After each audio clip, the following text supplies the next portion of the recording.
कीर्ति आजाद जी।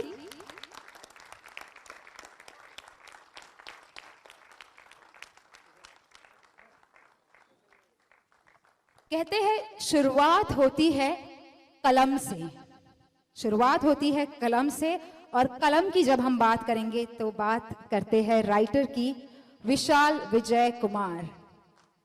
जोरदार तालियां हो जाए उनके लिए। यस, हाँ, वो आए थे but he is not here today. कल आए थे, हाँ जी, वो कल आए थे पर आज वो यहाँ नहीं है, तो थैंक यू वेरी मच। इसी के साथ आगे बढ़ते हैं। सबसे पहला सवाल मुझे एक्चुअली कीर्ति जी आप ही से करना है कि टाइटल की ओर जाते हैं, है ना, कि बिहार के अपमान से सम्मान तक। अपमान यानी कि ऐसा क्या हुआ था और हम अपमान क्यों कह रहे हैं इसे? देखिए, अपमान कहीं भी आप चले जाएं तो लोग बिहारी शब्द के ऊपर मजाक उड़ाते हैं, लेकिन आप ये नहीं जानते कि जिस दिन बिहारी मेहनत करना बंद कर दे पूरा देश ठप पड़ जाएगा। मैं इस संदर्भ में बात करता हूं जब आप क्रिकेट की बात करते हैं, और जैसा हमने कहा कि 1950 से लेकर आज तक कोई भी ऐसा बिहार से नहीं रहा। झारखंड बट गया, धोनी वहां से हुए। अगर झारखंड बटना ना हुआ होता तो हिंदुस्तान के कप्तान धोनी होते, जो बिहार से होते। बिहार की उपेक्षा हुई, सब कुछ जमशेदपुर गया, वहां टाटा स्टील था और वहीं पर क्रिकेट की इंफ्रास्ट्रक्चर बनी। इसके कारण से जो पटना या इसके ऊपर, गंगा के ऊपर के जो जिले थे उनको कभी भी महत्ता नहीं मिली। हमारा अपमान होता रहा। रिजर्व में बैठते थे, मैनेजर किसी को बना दिया, किसी को असिस्टेंट मैनेजर बना दिया, और यही हुआ करता था बिहार के साथ। और अधिकतर लोग जमशेदपुर या फिर जो इस समय झारखंड है वहां से हुआ करते थे। तो उस विषय के ऊपर बड़ी लंबी कहानी है और उसको हमने छोटे में दर्शाने का प्रयास किया है। जब बिहार का भी बाइफर्केशन हुआ था, बिहार का, मध्य प्रदेश का और उत्तर प्रदेश का, तो उत्तर प्रदेश से उत्तराखंड निकला था, छत्तीसगढ़ मध्य प्रदेश से निकला था और झारखंड बिहार से निकला था। तो उत्तर प्रदेश और मध्य प्रदेश को तो क्रिकेट बोर्ड की तरफ से मान्यता मिली थी, लेकिन बिहार को न मिलकर झारखंड को मिली थी।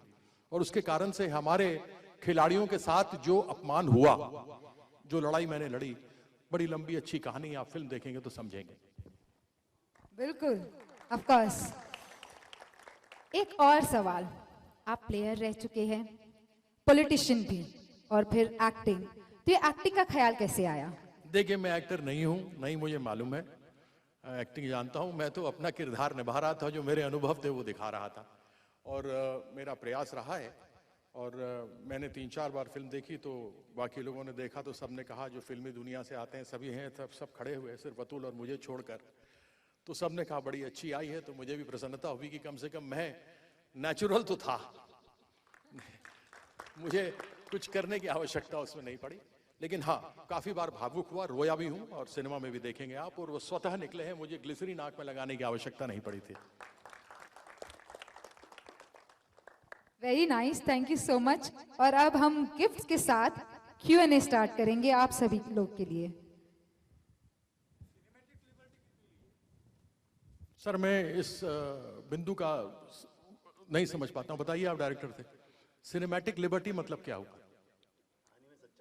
सच्चाई, ये सच्चाई सच्ची घटनाओं पर आधारित है। इसमें बहुत सारी ऐसी चीजें हैं जो हम नहीं दिखा सकते थे, तो उसको दूसरे तरीके से दिखाया, लेकिन दिखाया है।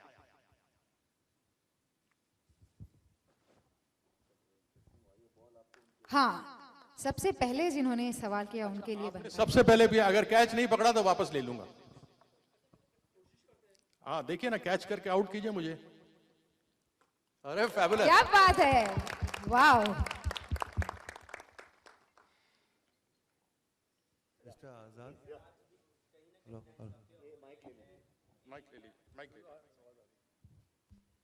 सर, क्रिकेट को लेकर कहीं ना कहीं आज भी नाइंसाफियां हो रही है इंडिया में, देखा जाए तो फिर, और दूसरे स्पोर्ट्स को भी ध्यान नहीं दिया जाता, क्रिकेट, सिर्फ क्रिकेट को ही ध्यान दिया जाता है, तो इस पे क्या टेक है आपका? देखिए, क्रिकेट के अंदर चाहे कितनी भी खामियां रही हो, खामियां मैं खेल में नहीं बोलता, उसके एडमिनिस्ट्रेशन में रहा हो या दूसरी बातें सामने आती रही हो, लेकिन आप यह जानेंगे कि क्रिकेट के अंदर अगले 10 सालों में कहां कौन सा इवेंट होने वाला है, कहां T20 होगा, कहाँ लिमिटेड ओवर्स क्रिकेट का वर्ल्ड कप होगा, ये सारी चीजें होती हैं। साल भर पहले आपको फिक्सचर पता लग जाते हैं, Ranji trophy, first class matches, कौन से सीरीज होने हैं। दुर्भाग्यवश जो अन्य खेल हैं उसके अंदर कब राष्ट्रीय खेल हुए, कब राज्य के खेल हुए, पता लगता ही नहीं है। उसके बावजूद जबकि क्रिकेट में इतना पैसा है और आपके पास स्टेडियम्स हैं, हालांकि उतने नहीं है जितने होने चाहिए, लेकिन दूसरे खेलों के बनस्पत मैं बोलता हूं, दूसरे खेलों में इतनी सुविधाएं न होने के बावजूद आप देखेंगे कि एक से एक बढ़ करके हमारे पास खिलाड़ी देश में निकल रहे हैं जो स्वर्ण पदक जीत रहे हैं। और अभी भी हमने देखा है, चाहे आर्चरी हो, चाहे शूटिंग हो, चाहे रेसलिंग हो, अभी बैडमिंटन में सिंधु ने जीता है वर्ल्ड चैंपियनशिप 2019 में। तो ऐसे आपको अनेकों लोग मिलेंगे जो अच्छा कर रहे हैं, और आवश्यकता है कि दूसरे खेलों का भी इंफ्रास्ट्रक्चर वैसे ही बने जिस प्रकार से क्रिकेट का बना है। Good question. लाइए भैया एक बॉल फेंका जाए।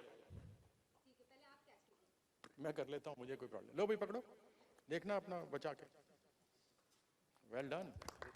Mr. Azad, you have been mentioned here. किधर किधर? Here. हाँ, अपना नाम बताइए। Paresh Mehta, Filmy Town. Ji. Hi Atul. I envy Atul's fitness, really. हाँ, मेरा नहीं ठीक लग रहा। Yeah. Okay, the question is to Mr. Azad. आप बता रहे थे कि 50 years से there is no player selected from Bihar, but there are some names, Ramesh Saxena, Subroto Banerjee, Sabha Karim, the wicketkeeper, right? And even Ranbir Singh, they have donned Indian caps.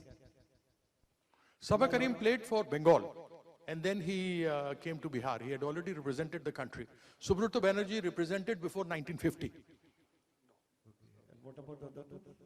Ramesh Saxena and Ranbir Singh. This is my research. I mean, I have not seen them play. No, you are, see, ये जो हमारा struggle 1950 से हमने कहा था, ये हमारी कहानी थी 1999 में जब बिहार का बाइफर्केशन हुआ था, और उस समय तक का हमने अपने आप को आंकड़ा दिया है। तो हमने वो टाइमलाइन, या फिल्म देखेंगे ना तो आप समझ जाएंगे हम क्या कहना चाह रहे हैं। Randhir was from Delhi actually. Randhir was from Delhi, not from Bihar. And now you're saying 1999 it was bifurcated, right? That's right. There are murmurs. I'm not saying I am asking the question, that there are murmurs that you could have selected MS Dhoni when you were a selector. But Yes, at that time, yes, I do understand what you say as a selector. We can also say, why wasn't Hanuman Vihari selected for the World Cup when he did so well in the West Indies? The question is that जिस समय तक मैं selector था, उस समय तक MS Dhoni का वैसा प्रदर्शन नहीं था जिसके कारण उनको भारतीय टीम में जगह मिल सकती थी। लेकिन उस विषय पर 2-3 बार मैंने सिलेक्शन कमेटी में अवश्य बात की थी, और वहां मैं अकेला नहीं, 5 आदमी होते हैं। thank you. Hello, sir. Where's my ball? Where's my ball? Sir, there is one question. अच्छा हाँ, बॉल लीजिए ना। I asked the question. वैसे मुझे स्टम्प करने की आपने कोशिश की, कर नहीं पाए। Well done. Well done. Hello, sir. On your left. Yes. Hello, sir. हाँ, बोलिए। Hello, sir. My name is Manish. And what special preparation you did for this role, and what are the challenges you faced while shooting this film? Well, I wasn't uncomfortable in front of the camera. For simple reason, because I have been doing commentary since 1993, 94, when ESPN came for the first time. So I was facing the camera and I used to be talking about pitch report and other things. So I wasn't uncomfortable. And being into politics, you had to speak all the time. So you had to interact with public. So it wasn't much of a problem. And because I was speaking my story, my struggle from 99 to 2009 and 10, where Bihar hadn't got its recognition from the board. It was something which was coming from the heart. So I never felt uncomfortable because I was not supposed to go into somebody else's character. I was me. I wasn't somebody XYZ that I faced any problems. But tomorrow if I have to act and act somebody, maybe I may have a problem. So I'm happy where I am. Hello. Yeah. हाँ बोलिए ना।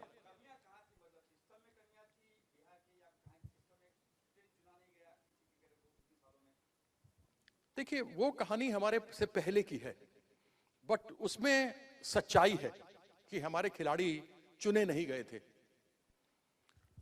हमारा struggle हमने उसको बताया है और उसको बताने का प्रयास किया है। मैं अधिक नहीं बताना चाहता हूं, क्योंकि आप उस थीम को जब सिनेमा को देखेंगे तो आप समझेंगे कि हमने कहने की कोशिश क्या की है। हमारा प्रयास यह भी रहा है कि 99 के बाद जो बिहार को मान्यता नहीं मिली, उसको लेकर के किस प्रकार से राजनीतिक तरीके से प्रताड़ित करने का प्रयास किया गया, क्योंकि मैं वहां पे था। वो सारी कहानियां हैं और आपको आनंद आएगा।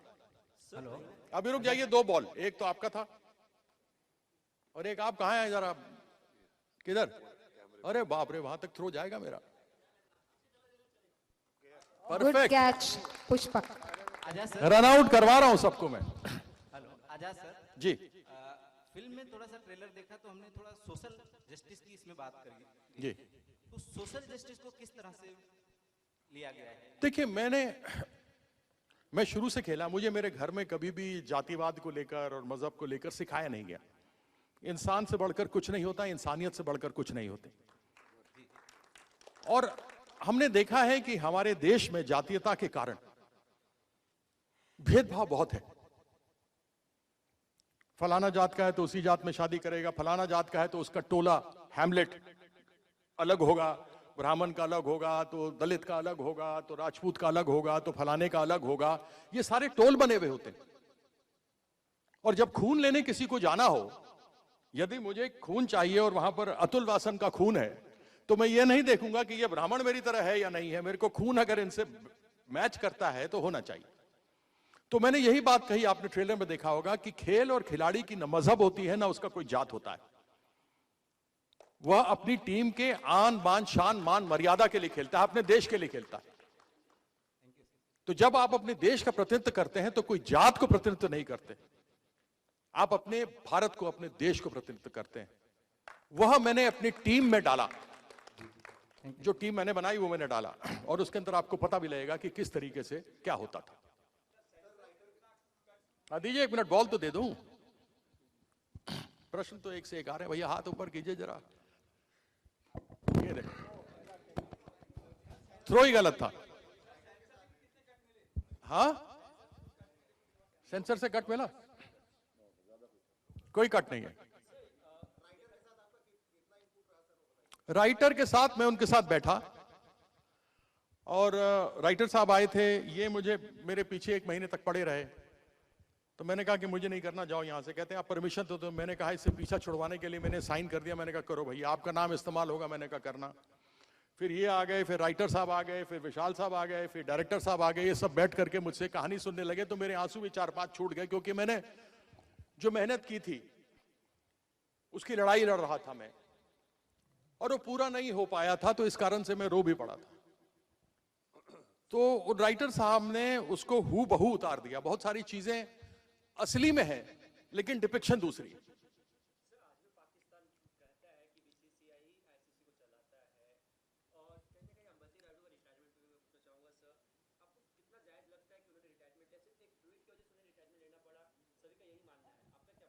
देखिए, सबसे पहली बात तो आपने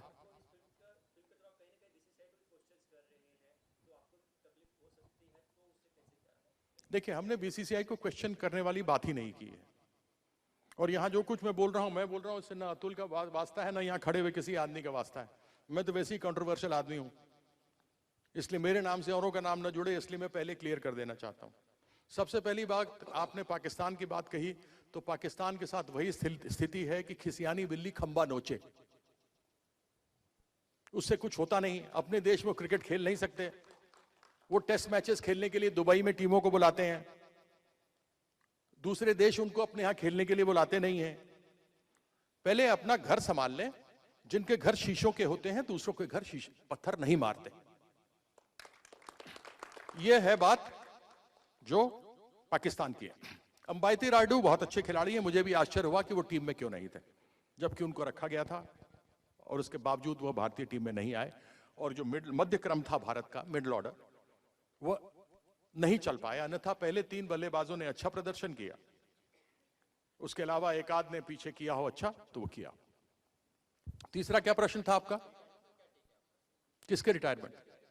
अब अंबाती रायडू ने रिटायरमेंट क्यों किया, वो मैं उनसे मिलूंगा, पूछूंगा, फिर आपको जरूर बताऊंगा। पता दे दीजिएगा मुझे। क्या बात है। इसी दौरान मेरे भी मन में एक सवाल आया कि अतुल जी, मैं चाहती हूँ कि आप सेम प्रश्न का जवाब दीजिए।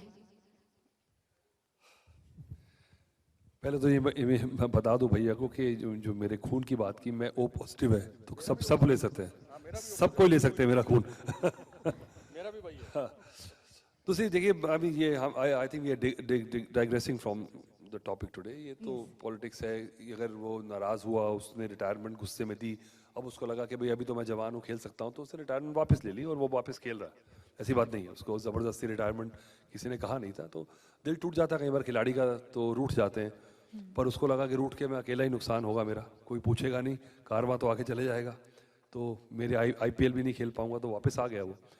फिलहाल जो इस मूवी के लिहाज से मुझे लगता है कि क्योंकि भैया की बड़ी पर्सनल स्टोरी है ये, तो उनका एक बड़ा मायोपिक व्यू रहेगा। पर मुझे लगता है कि एज एन एंटरटेनमेंट, अगर आप इस सिर्फ बिहार का एक जो लिया गया है इसमें टॉपिक, उसको अगर हट के देखेंगे तो this is a story which can fit anywhere. जो क्लास डिवाइड की बात की, क्योंकि हमारे यहाँ पहले तो चलिए ये जो कास्टिज्म हमारे कल्चर में रहा है, ये बड़ी मुसीबत रही है, धीरे धीरे निकल रहे हैं। और साथ में अब इकोनॉमिक डिवाइड जो आ रहा है, आजकल हैव और हैव नॉट्स का इंडिया में, तो क्रिकेट में बहुत बड़ी बात हो रही है कि जो हैव नॉट्स हैं उन्हें बहुत मेहनत करनी पड़ती है, क्योंकि महंगी गेम है कोचिंग वगैरह के लिए, और जो रिच बच्चे हैं उनके लिए बहुत फैसिलिटीज़ हैं, तो उसका एडवांटेज उनको मिलता रहता है। तो BCCI बहुत कोशिश कर रहा है कि किसी तरह से जो भी टैलेंट है कहीं से निकल ना पाए। इतना नेट इतना बढ़िया फैलाया है, इसलिए हमारी टीम इतना अच्छा कर रही है। ऐसे ऑटोमेटिक नहीं हुआ एकदम से, क्योंकि अब पहले अच्छे अच्छे खिलाड़ी रह जाते थे, पर अब जो सिस्टम गया है, जैसे बिहार में आप पहले देखें, जब भैया के टाइम पे, जब मेरे पहले कप्तान थे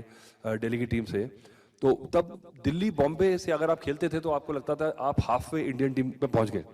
और कोई छोटी सिटी से अगर कोई प्लेयर था, अच्छा भी होता था, पर उसको मैचेस ही नहीं मिलते थे, क्योंकि वो पहले ही बाहर हो जाता था। तो दिल्ली बॉम्बे खेलते तो आपको ज्यादा मैचेस मिलते थे। अब वो बात नहीं रही है। अब देखिए धोनी रांची से आके और कहाँ से गली गली कूचों में से प्लेयर्स जो हैं इंडियन टीम में खेल रहे हैं, और बड़ी सिटीज के प्लेयर्स कम हैं। तो ये दर्शाता है, और ये जो मूवी में बताया है कि कास्टिज्म जो है ये स्पोर्ट्स में भी है, और ये बैरियर जो है, ग्लास सीलिंग ब्रेक हो रही है। और हमारे जो फेडरेशन की क्रिकेट की बात की आपने, क्रिकेट में बहुत पैसा है, क्योंकि क्रिकेट ने पैसा कमाया है, क्योंकि उनको गेम चलानी आई, उन्होंने बहुत बढ़िया मैनेज की। बाकी खेलों के फेडरेशंस को नहीं आई, उन्होंने सिर्फ सरकार से पैसा लेके बर्बाद किया, खिलाड़ियों तक पहुंचा नहीं। उसके बाद जो भी खिलाड़ी आए हैं वो इस सब के बावजूद आए हैं, इसकी वजह से नहीं आए, इन फेडरेशन की वजह से। तो देखिए अगर ये सही तरह से पैसा नीचे तक पहुंच जाए खिलाड़ियों को, तो we can produce lot of champions. Dutee Chand is there, Hima Das is there, see they are despite of the system, they are there not because of that. Yes. चलिए कनेक्टिंग, थोड़ा सा ट्रैक चेंज करते हुए एक सवाल योगेंद्र जी से, कि जैसे एज ए डायरेक्टर आपको एक्टर कीर्ति जी के साथ कैसा रहा आपका अनुभव? बहुत बढ़िया। 10 on 10? 10 out of 10। नहीं, आज 10 नहीं 6 कहेंगे। 6 नहीं, अपना क्रिकेट की बात हो रही है ना। 6 out of 6। 6 out of 6, wonderful. तो चलिए आप स्टेडियम के बाहर। स्टेडियम के बाहर। चलिए माइक वहां है, तो सोनम से भी सवाल करते हैं। सोनम, कैसे रहा कंप्लीट टीम के साथ? आपका शायद ये सबसे पहला अनुभव है। ये मेरा सबसे पहला अनुभव है एक्टिंग में। This is going to be my first film, and I don't think I could have asked for anything better. बहुत ही बढ़िया टीम रही है हमारी वर्कशॉप्स बहुत ही रियल ग्रास रूट लेवल पे हमें सिखाया गया। बिहार जाके हमने शूट किया, काफ़ी दिन वहाँ पे रहे। मिस्टर झा, मिस्टर तिवारी और स्पेशली हमारे जो डायरेक्टर सर हैं, आज टीचर्स डे भी है। मैं आप सबको बताना चाहूँगी कि पूरे जीवन में सबसे ज़्यादा अगर मैंने किसी आदमी से, किसी शख्स से सीखा है, तो इनके साथ जो मेरी बातचीत हुई है उससे सीखा है मैंने। My director has been a very big teacher for me. Lot of मुझे बहुत सारे, मैं एक बड़े शहर दिल्ली की लड़की थी और जाके बिहार में शूट कर रही थी, और इस पूरे मुद्दे को समझ रही थी। कीर्ति जी के साथ बैठती थी, अच्छा क्या फिल्म है, क्यों बना रहे हैं, क्या हुआ सर, आप अपनी स्टोरी बताइए, so that I could get into the character. तो आई थिंक इससे बेहतर टीम तो हमें मिल नहीं सकती थी। Everybody has been really nice. Yes, brilliant, thank you very much. Actually हाँ जी, तो मेरी भूमिका है एक न्यूज एंकर की, एक स्टार न्यूज एंकर की, जो और ये फिल्म जो है आप मेरी नजरों से देखेंगे, एक स्टार न्यूज एंकर जो इस स्टोरी को कवर कर रही है। She stumbles upon this story. ये स्टोरी अब मैं ज्यादा नहीं बताऊंगी आपको, लेकिन ये भूमिका एक न्यूज एंकर की है और बहुत ही कमाल का कैरेक्टर है। अब जब आप सिनेमा हॉल में जाके देखेंगे उसके बाद मैं आपसे मिलूंगी और फिर पूरा डिस्कस करूंगी, ठीक है?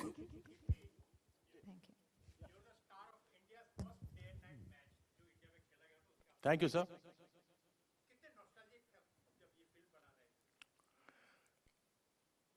देखिए, उन दोनों को जोड़ तो सकते नहीं, लेकिन खेल के लिए जो मन में एक पैशन है, चाहे आप क्रिकेट के मैदान में खेल रहे थे या फिर उन बच्चों को, उपेक्षित बच्चों को जिनको अवसर नहीं मिला था, उनको खिलाने का प्रयास कर रहे थे। केवल एक था लक्ष्य, क्रिकेट, उसके अलावा और कुछ नहीं। और हमारे यहां कहते हैं, अरे भाई क्रिकेट कब खेलने के लिए जा रहे हो भैया? तो हम लोग क्रिकेट खिला रहे थे, वो प्रयास था। लेकिन देखिए, जब वह पाकिस्तान के विरुद्ध था, फर्स्ट डे नाइट गेम था, विश्व कप हम लोग जीतकर 1983 में आए थे, पहला मैच था, 21 सितंबर 1983 का गेम था, मैच हार गए थे। ऐसी परिस्थिति में आप लोग कभी जागरण जाते होंगे, जागरण में जाते हैं, जागरण में गए होंगे, जब रात को जगते होंगे और माता का जागरण होता है और वहां पर दुर्गा माँ, काली माँ, सबकी पूजा होती है, अर्चना। तो उसके अंदर क्या होता है कि लोग को आपने देखा होगा, झूमते होंगे, जय माता दी, जय माता दी, तो लोग बोलते हैं इनको माता आ गई है। तो उस रात को मुझे पाकिस्तान आ गया था। तो लोगों ने टीवी सच में बंद कर दिया था, बांध दिया था। लेकिन वह खेला मेरे लिए बहुत ही प्रसन्नता की बात थी व्यक्तिगत रूप से। लेकिन एक भारतीय होने के नाते जो 1983 का विश्व कप जीता, अभी भी सिरन दौड़ती है मेरे शरीर में, वैसा अनुभव कभी जिंदगी में हो ही नहीं सकता। वैसे तो मैं कभी सोच भी नहीं सकता कि देश का प्रधानमंत्री बनूंगा, यदि बना भी तो भी वो फीलिंग नहीं आ सकती, क्योंकि मैं देश का प्रतिनिधित्व अंतर्राष्ट्रीय स्तर पर कर रहा था। इस बात का बॉल बनता है भैया। हाँ जी, 1 मिनट रुक जाइए, कैच करवाता हूं आपको, करिए कैच।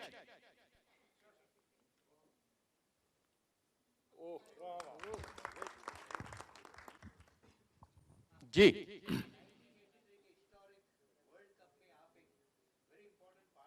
जी,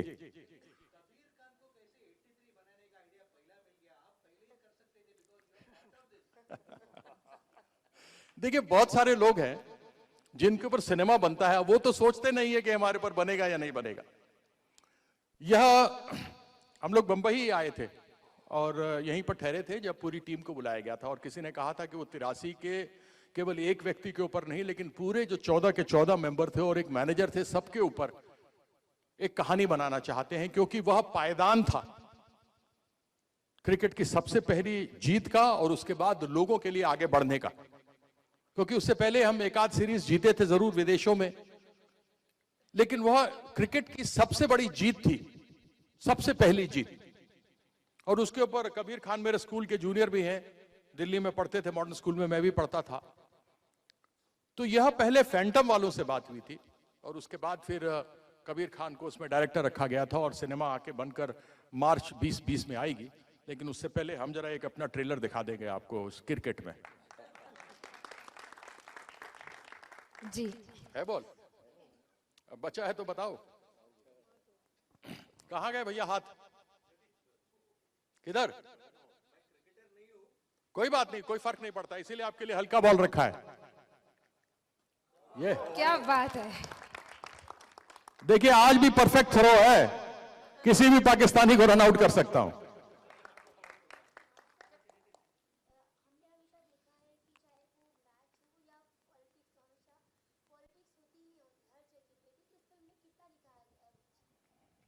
वही सब चीज का तो आनंद लेने के लिए आपको देखना पड़ेगा। अगर मैं आपको बता दूं पॉलिटिक्स और खेल में क्या होता है अभी, तो वो सारा पूरा कवर हो जाएगा हिंदुस्तान में और विदेशों में।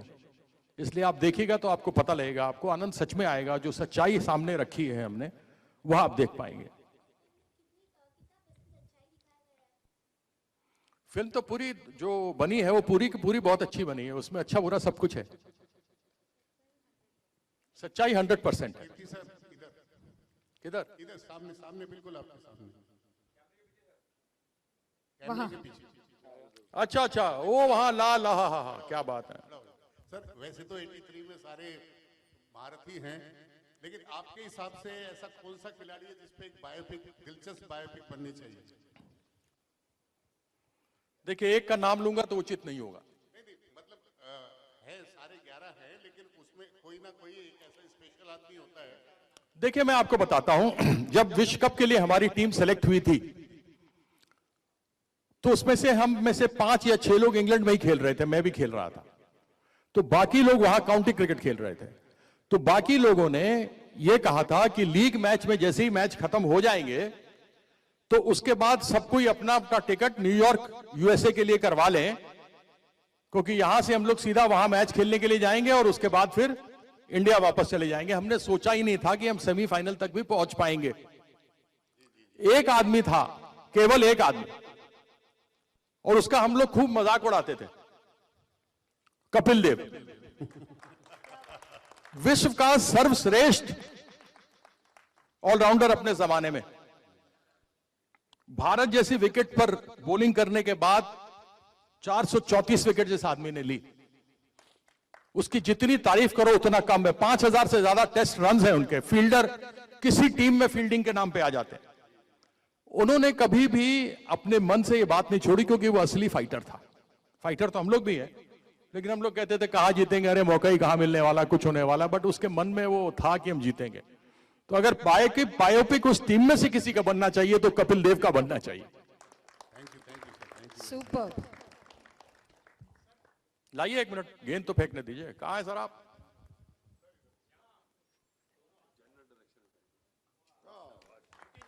और कौन थे?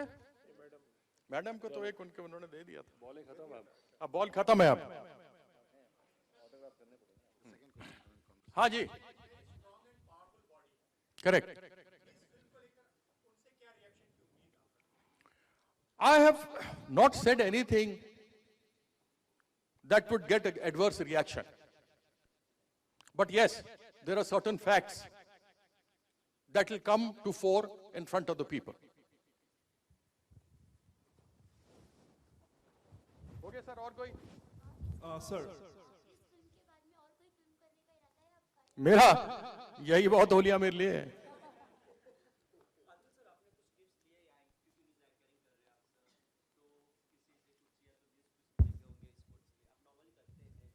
हाँ, ये तो मैं वैसे भी करता हूँ। I present, I host shows also. तो मैं तो I was playing my own self again, तो ऐसी एक्टिंग करने वाली बात नहीं है।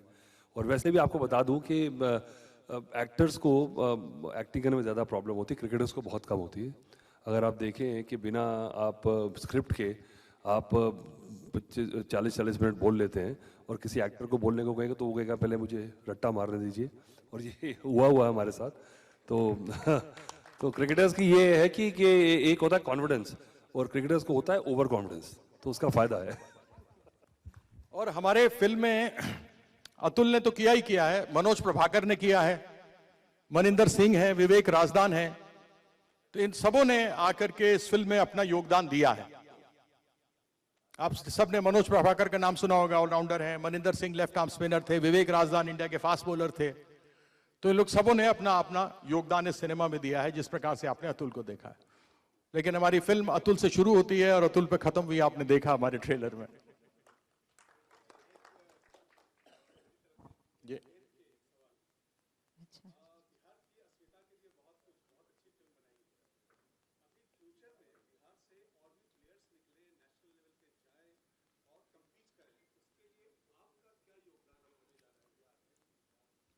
देखिए, ऐसा है कि बिहार में कोई इंफ्रास्ट्रक्चर नहीं है जिसको मान्यता मिली है।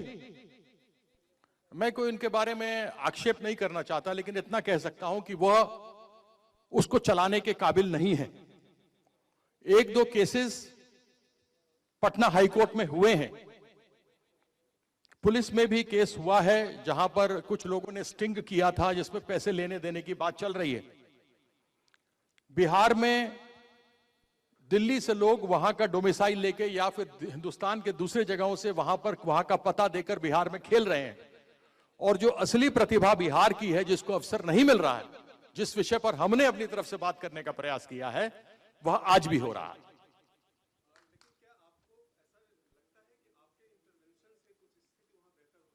देखिए, मेरे हाथ में अगर रहता तो मैं जरूर कर पाता। आज वहां स्टेडियम नहीं है उनके पास, अपना अपना कार्यालय नहीं है। अगर जरूरत पड़ेगी तो जरूर उतरूंगा मैदान में। Sir, my name is Kapil Jain. I'm from Bollywood Chronicle.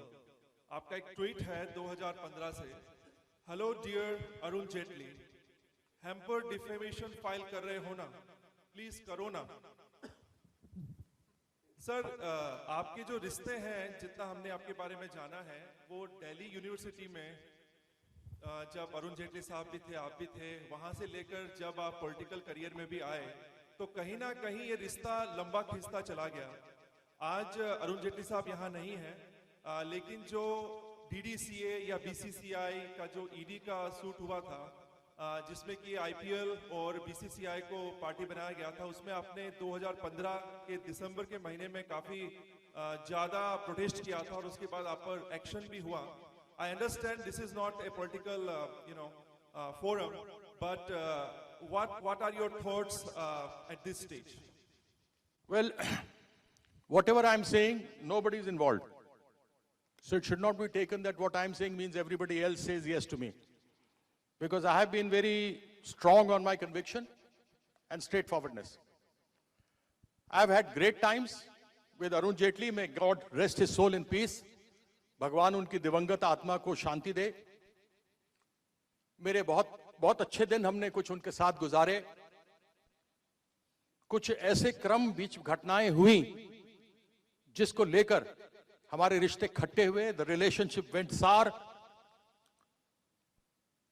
I never meant to be personally against him, and it was never a personal agenda against him. It was against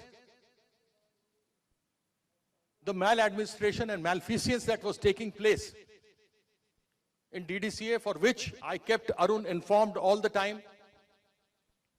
And it's not that I say it. वहां पर जो भी वित्तीय अनियमितताएं हो रही थी या प्रशासनिक गड़बड़ियां हो रही थी, वो सदैव अरुण जेटली को बताता रहा, चिट्ठी लिखता रहा, मेरे पास रिकॉर्ड पे है। उसके बाद सीरियस फ्रॉड इन्वेस्टिगेटिंग ऑफिस ने भी उसके ऊपर जांच की और कहा कि हां 400 करोड़ का घोटाला हुआ है। मैं हाईकोर्ट में गया, हाईकोर्ट ने डीडीसीए में एडमिनिस्ट्रेटर बिठा दिया। Retired chief justice of the Punjab and Haryana high court Shri Mukul Mudgil, justice Mukul Mudgil. उसके बाद सुप्रीम कोर्ट के रिटायर्ड जस्टिस विक्रमजीत सेन, उन्होंने भी फॉरेंसिक ऑडिट कराई और उन्होंने भी कहा कि घोटाला हुआ। इसी चीज को मैंने उजागर किया। मुझे आज तक समझ में नहीं आया कि यह पार्टी के विरोध में कोई बात नहीं थी, एक निजी संस्था थी डीडीसीए, जिसके खिलाफ सबूत के समेत मैं बाहर गया था, लेकिन मुझे पार्टी ने निकाला। जवाब आज भी ढूंढ रहा हूं, मुझे मिला नहीं है। सर, एक और क्वेश्चन है। सर, आपने सेल जो कंपनी है SAIL, उसे ज्वाइन किया था ताकि आप बिहार से खेल सकें, तो क्या कारण था कि आपने बिहार से नहीं खेलकर फिर आपने दिल्ली से खेला और उसके बाद आप नेशनल खेले? देखिए, बिहार से खेलने की कोई अपॉर्चुनिटी थी ही नहीं किसी के लिए। 1982 में जब मैंने सेल ज्वाइन किया तो मैं दिल्ली से रणजी ट्रॉफी खेल रहा था। मैं दिल्ली यूनिवर्सिटी से खेला रोहिंटन वारिया और विजी ट्रॉफी। उसके पहले मैं दिल्ली में खेला, दिल्ली के स्कूल्स के लिए खेला। तो शुरू से मैं, क्योंकि दिल्ली में पढ़ा, दिल्ली में रहा था, इसलिए दिल्ली से खेला। मुझे बिहार से खेलने का अवसर नहीं मिला और उसी कर्ज को अदा करने के लिए मैं गया था। उसके बाद जो फिल्म बनी है, ये सारी चीजें आप देखेंगे, आपको पता लगेगा कि किस प्रकार से मैंने अपना बिहारी होने का कर्ज, एक मिथिला का बेटा होने के कर्ज को पूरा करने का प्रयास किया है।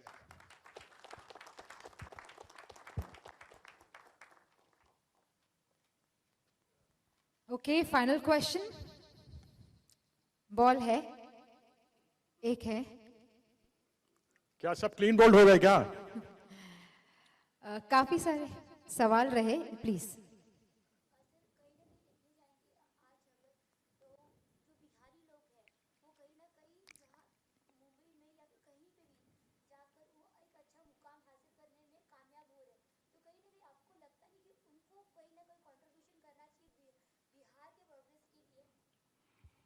अगर हम अपना ही कंट्रीब्यूशन करने लगेंगे तो हम नंबर 1 हो जाएंगे। आप लोग को कौन देखेगा यहाँ? बढ़िया, thank you very much. Bihar का अपमान इज ट्रेंडिंग ऑन ट्विटर। इसी के साथ ग्रुप फोटोग्राफ।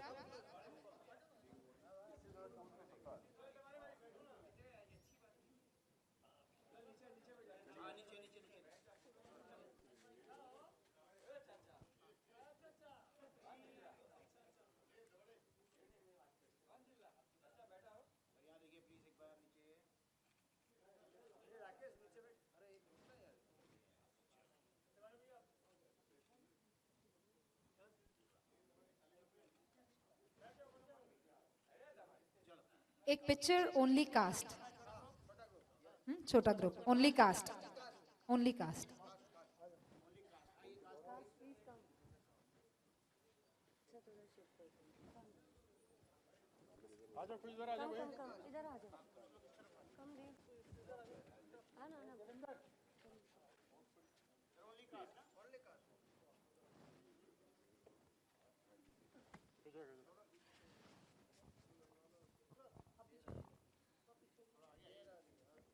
क्या बदलाव कर लिया जी? क्या बदलाव कर लिया?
यस,